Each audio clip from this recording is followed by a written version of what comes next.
Yo, so have any of you guys ever heard of Penance? Just me? Okay. Yeah, well, I think you totally should, because he's actually, like, really metal.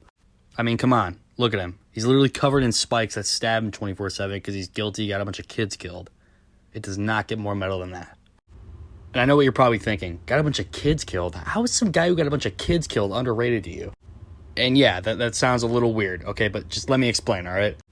So another character only me and like 5 other people know about, whose name is Speedball, was a part of a team called the New Warriors, who during Marvel's Civil War event had a reality TV show where they beat up low-level criminals, and I'm pretty sure homeless people, because they're a bunch of morons.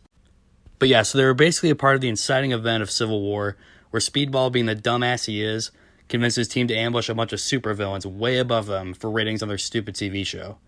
Which kind of resulted in a villain named Nitro exploding and incinerating an entire town full of people. Along with the New Warriors.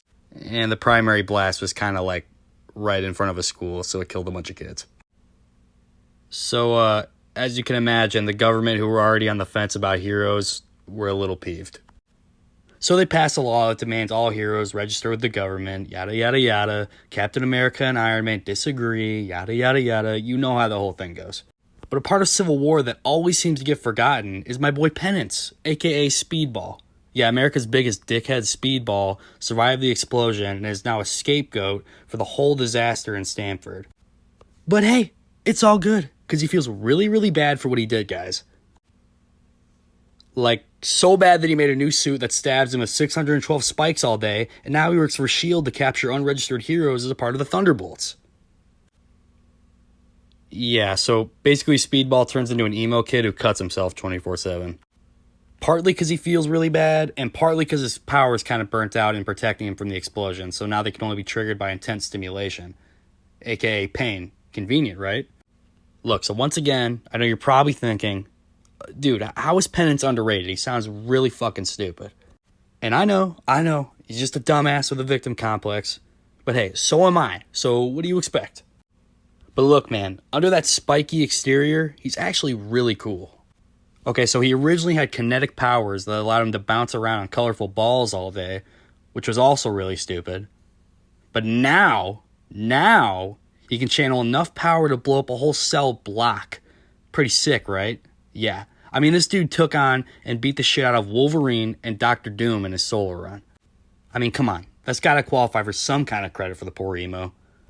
They literally say in the comics that he is Norman Osborn's own personal Hulk on his Thunderbolts team. How many characters that are just random jobber nobodies can you say are Hulk level?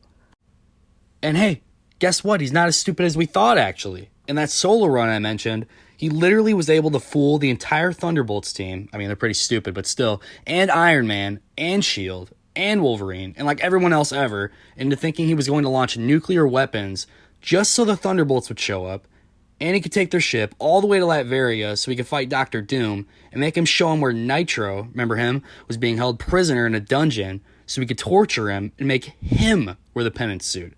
God, so fucking metal. Good on you, Penance. You made yourself not look like an idiot for once.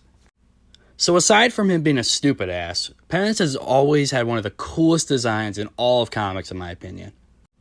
Ever since I first laid eyes on our edgy Lord and Savior Penance as a little 6-year-old in Ultimate Alliance 2, okay, now that's some trivia. Do you guys remember that shit?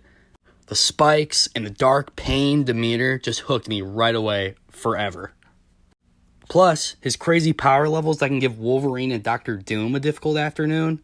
He totally embodies that edgy 2000s anti-hero vibe, and he's just the coolest, and more people should totally dig him.